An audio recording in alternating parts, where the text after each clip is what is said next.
kami dari kelompok 16 akan mempresentasikan tentang program Fire Sprinkler. Saya Ciko Adi Vidya Mulyono, NIM 169-21258. Perkenalkan, nama saya Diva Dwi Cayawasmoro dengan NIM 169-21254. Perkenalkan, nama saya Gregorius Lalahi, NIM 169-21250. Perkenalkan, nama saya Muhammad Irfan dengan NIM 169-21262. Apa itu Fire Sprinkler? Fire Sprinkler adalah alat yang berguna untuk memadamkan api secara otomatis. Dan alat ini merupakan bagian dari Fire Sprinkler System yang akan mengeluarkan debit air ketika terdeteksi adanya api, atau ketika telah melampaui suhu yang telah ditentukan. Fire Sprinkler dibedakan menjadi dua jenis, yaitu wet pipe system pipa basah dan jenis dry pipe system atau pipa kering. Yang pertama ada wet pipe. Wet pipe itu memiliki sistem kerja yang lebih cepat jika dibandingkan dengan sistem dry pipe, dikarenakan instalasi pipa yang terhubung dengan kepala sprinkler yang berada di balik plafon ataupun dinding selalu penuh terisi oleh air. Sistem wet pipe ini cocok jika digunakan di instansi atau pabrik yang menggunakan bahan mudah terbakar, sehingga sistem ini dengan mudah memancarkan air untuk mengurangi resiko kebakaran. Untuk dry pipe system ini sendiri terbagi menjadi dua jenis, yaitu pre-action dan deluge. Pada pre-action, pemicu akan bekerja dua kali, yaitu ketika kepala sprinkler mendeteksi adanya panas sehingga pecah dan melepaskan udara, dan kemudian akan mengaktifkan alarm untuk memberikan waktu kepada orang untuk memeriksa adanya sumber api atau hanya anomali suhu. Untuk jenis yang deluge, sprinkler akan aktif menyemprotkan air setelah pemicu terpicu. Ketika suhu tertentu mengaktifkan kepala sprinkler, tekanan udara akan keluar dari selang dan menyalakan alarm. Saat ini saya akan menjelaskan tentang dekomposisi sistem Fire Sprinkler. Fire Sprinkler terbagi menjadi dua jenis. Yang pertama ialah wet pipe system atau sistem pipa basah. Pada wet pipe system, air selalu terisi dalam head sprinkler sehingga akan mempunyai sistem kerja yang lebih cepat ketika terjadi kebakaran.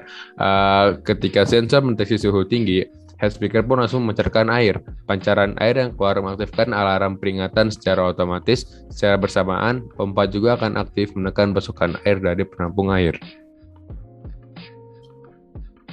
Yang kedua, terdapat dry pipe system atau pipa kering.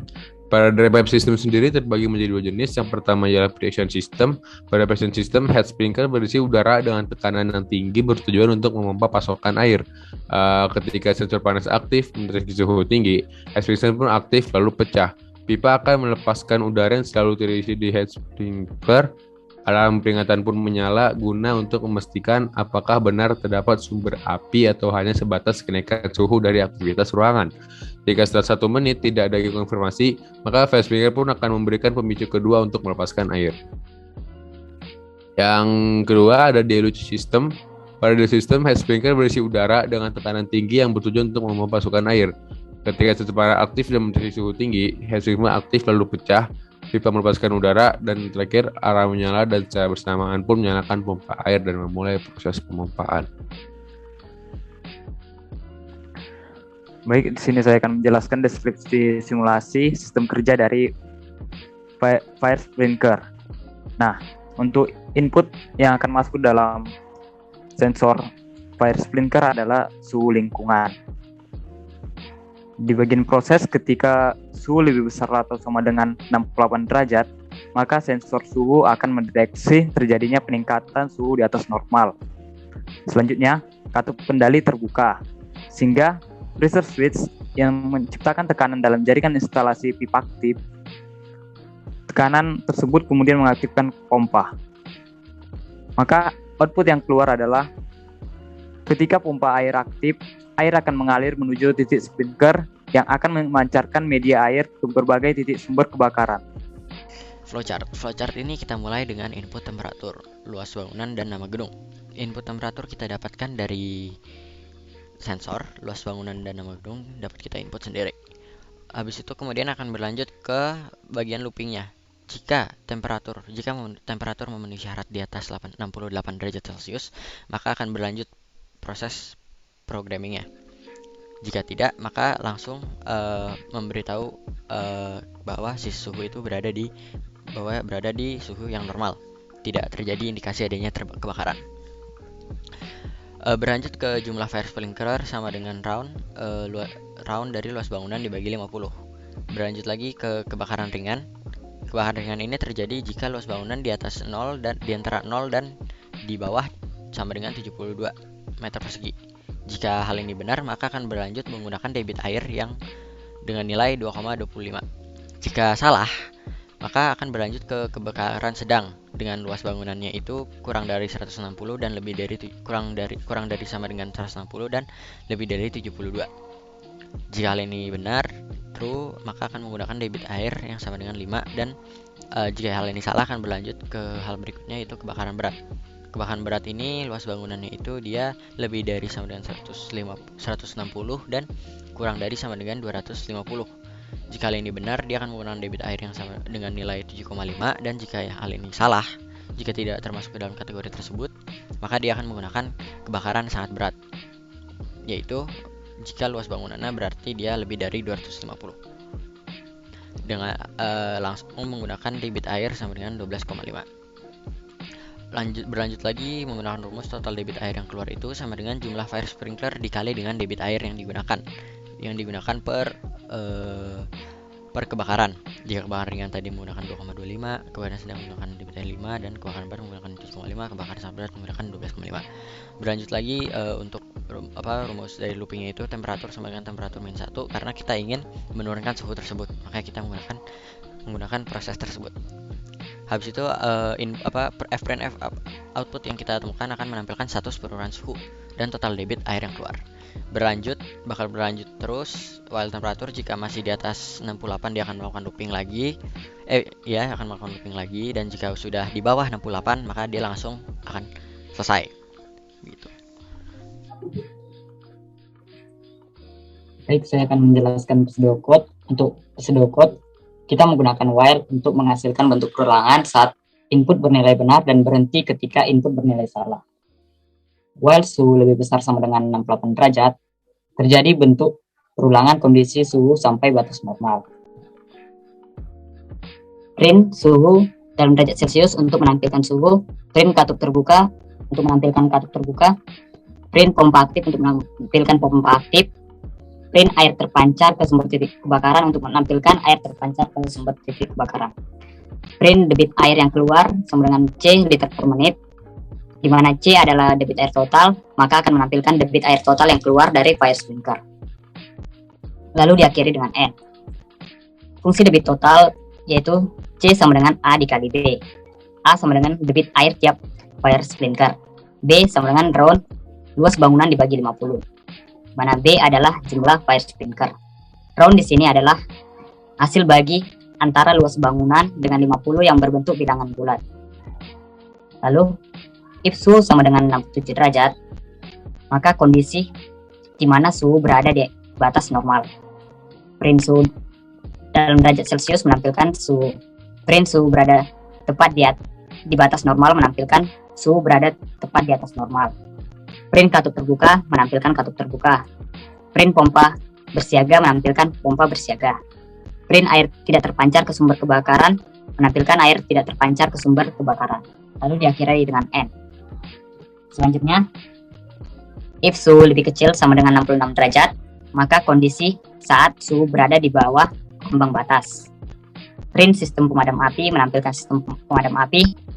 Print suhu berada di dalam ambang normal menampilkan suhu berada di ambang normal.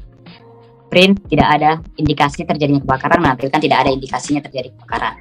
Lalu diakhiri dengan N. Selanjutnya, if suhu lebih besar sama dengan 68 derajat, print peringatan menampilkan peringatan. Lalu print terjadi kebakaran di gedung menampilkan terjadi kebakaran di gedung. Print mengaktifkan alarm di gedung menampilkan mengaktifkan alarm di gedung.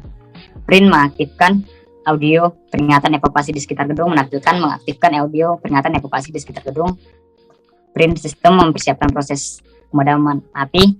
Print sistem melakukan pemadaman di area sekitar gedung. Print sistem menghubungi pemadam kebakaran dan mengirim titik lokasi kebakaran secara otomatis. Lalu diakhiri dengan N. If suhu lebih besar sama dengan 68 derajat, if luas bangunan lebih besar dari 0 meter kuadrat dan lebih kecil atau sama dengan 72 meter kuadrat, maka kebakaran ringan debit air C liter per menit.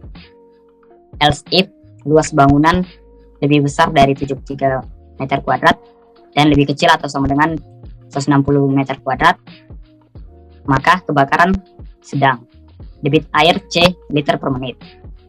Else if luas bangunan lebih besar dari 161 meter kuadrat dan lebih kecil atau sama dengan 250 meter kuadrat, maka kebakaran berat debit air C liter per menit. Else if luas bangunan lebih besar dari 250 meter kuadrat, maka kebakaran sangat berat debit air C liter per menit, lalu diakhiri dengan N. Oke, baik. Jadi kali ini saya akan menjelaskan coding dari fire sprinkler. Yang pertama nih ada deskripsi, yaitu X adalah integer, Y sama dengan integer, Z sama dengan string, A integer, B integer, dan juga C integer. Kemudian di pertama ada CLC yang berfungsi supaya saat melakukan fungsi untuk kedua kalinya, histori fungsi yang sebelumnya akan hilang. Untuk global A, B, dan C itu agar nilai A, B, C itu dapat dipakai di kedua algoritma, yaitu algoritma pertama dan juga di algoritma fungsi di bawah. Oke, yang pertama ini ada X, yaitu input dari temperatur ruang, terus yang Y adalah luas bangunan, dan Z adalah nama dari gedung. Dan kemudian ada nilai B, yaitu round Y dibagi 50 atau luas bangunan dibagi 50, yaitu B itu jumlah fire sprinkler yang dibutuhkan per 50 meter persegi. Kemudian ada kondisi awal, yaitu kondisi di mana suhu melebihi batas normal, yaitu if X lebih dari sama dengan 68. Maka fire sprinkler akan mendapat peringatan, yaitu terjadi kebakaran di gedung Z ini. Kemudian akan mengaktifkan alarm di gedung tersebut, mengaktifkan audio peringatan evakuasi di sekitar gedung tersebut. Terus juga fire sprinkler menyiapkan sistem untuk pemadaman api. Terus juga sistem melakukan pemadaman api di area sekitar gedung. Kemudian sistem juga menghubungi pemadam kebakaran dan mengirim titik lokasi kebakaran secara otomatis. Kemudian ada juga beberapa kondisi, yaitu kondisi banyaknya atau debitnya fire sprinkler di tiap luas bangunan. Yang pertama itu ada di antara 0 sampai dengan 72 debit air yang keluar sebesar 2,25 liter per menit. Nah, dari situ termasuk dalam kategori kebakaran ringan. Dan kemudian akan dituliskan debit air sebesar A, atau bisa dibilang ini persen A, jadi 2,25. Terus dari A ini juga didapat dari rumus di bawah ini, fungsi di bawah ini. Nah, kemudian ada juga kondisi kedua, yaitu Y sama dengan Y di antara 72 sampai dengan 160. Itu juga sama seperti yang di atas, tapi debitnya 5 liter per menit. Kemudian ada juga Y dari 160 sampai dengan 250 di kondisi 3 dengan debit 7,5 liter per menit. Terus ada juga untuk luas bangunan lebih dari 250 meter. Maka debit yang akan dikeluarkan sebesar 12,5 liter per menit. Nah, di bawah ini ada ditulis debit karena saat untuk mencari debit air yang keluar ini diperlukan dikalikan dari debit air yang ada di atas ini dengan banyaknya fire sprinkler yang ada dalam gedung, yaitu B, di mana debit ini adalah function, yaitu C sama dengan A dikali B. Maka di sini akan tertulis debit yang keluar. Terus juga di sini ada F-printf itu untuk mengetahui ada berapa fire sprinkler dalam gedung tersebut. Kemudian ada perulangan kondisi suhu ruangan sampai batas normal.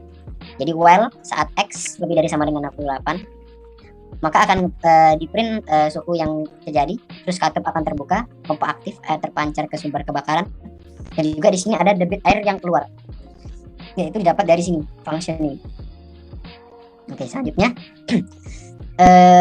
jika X atau suhu itu berada di batas normal, maka dia akan print suhu, terus juga suhu berada di batas normal, katup terbuka, pompa bersiaga untuk mengirim air, terus tapi air tidak terpancar karena suhu berada di batas normal. Terus selanjutnya ada juga suhu ketika kurang dari sama dengan 66. Maka fire sprinkler akan mendapatkan pesan, yaitu sistem pemadaman api itu suhu berada di dalam ambang normal, maka tidak ada indikasi terjadinya kebakaran. Ini saya akan berikan contohnya untuk suhu yang berada di atas 68 derajat. Kita masukkan temperatur 72, luas bangunan 150 meter, dan nama gedung kantor. Nah, maka di sini akan print, yaitu terjadi kebakaran di gedung kantor, mengaktifkan alarm, terus mengaktifkan radio seperti yang tadi. Terus dia termasuk dalam kebakaran sedang dengan debit air 5 liter per menit. Terus ada dalam kantor tersebut karena luasnya 150, maka ada 3 fire sprinkler. Dan debit air yang terpancar yaitu ada 15 liter per menit karena ada 3 fire sprinkler. Saat 72 sampai dengan saat 67 derajat Celcius, maka fire sprinkler akan mendapatkan pesan yaitu suhu berada tepat di batas normal, katup tetap terbuka, namun pompa bersiaga dan air tidak terpancar. Kemudian untuk selanjutnya untuk suhu pas di suhu 67 derajat. Nah, seperti yang terlihat di sini, fire sprinkler akan mendapatkan pesan yaitu suhu berada tepat di batas normal. Maka katupnya pun akan terbuka dan pompa bersiaga, namun air belum terpancar. Dan kemudian jika suhu ruangan dalam keadaan normal atau di bawah 66 derajat Celcius, kita coba 30 dengan luas bangunan 150 dan gedung kantor lagi, maka akan tertulis sistem pemadaman api, yaitu suhu berada di dalam ambang normal dan tidak ada indikasi terjadinya kebakaran. Oke, sekian, terima kasih. Oke, jadi saya akan lanjut menjelaskan tentang kesimpulan dari tugas besar ini, yaitu fire sprinkler merupakan salah satu alat yang dapat mengurangi dampak dari musibah kebakaran. Dan juga fire sprinkler ini ada bermacam-macam jenisnya, yaitu salah satu yang kita pakai adalah dry deluge system. Nah, di dry deluge system ini membutuhkan program agar bisa berfungsi semana mestinya. Jadi kami dengan mengaplikasikan ilmu coding, logika, dan juga problem solving yang dipelajari di kelas, kita dapat membuat program yang mengatur jalannya sistem di fire sprinkler dry deluge system ini. Dengan demikian, fire sprinkler dapat bekerja secara optimal dan juga sesuai dengan yang kami harapkan. Oke, jadi selanjutnya lesson learned atau pelajaran yang bisa kita dapat dari sini. Jadi tugas ini memberikan kami semua kesempatan untuk mengaplikasikan ilmu-ilmu dasar coding yang kami dapat di kelas, seperti subprogram, percabangan, perulangan, dan juga fungsi. Selain itu kami juga berkesempatan untuk mengasah ilmu dan juga menambah pengalaman dalam membuat program ini. Kami juga belajar bahwa dengan memecah suatu masalah yang besar menjadi masalah yang lebih kecil, lalu kami menyelesaikan satu persatu masalah kecil tersebut, dapat memudahkan kita dalam memecahkan masalah yang tadinya besar tersebut. Oke, sekian, terima kasih.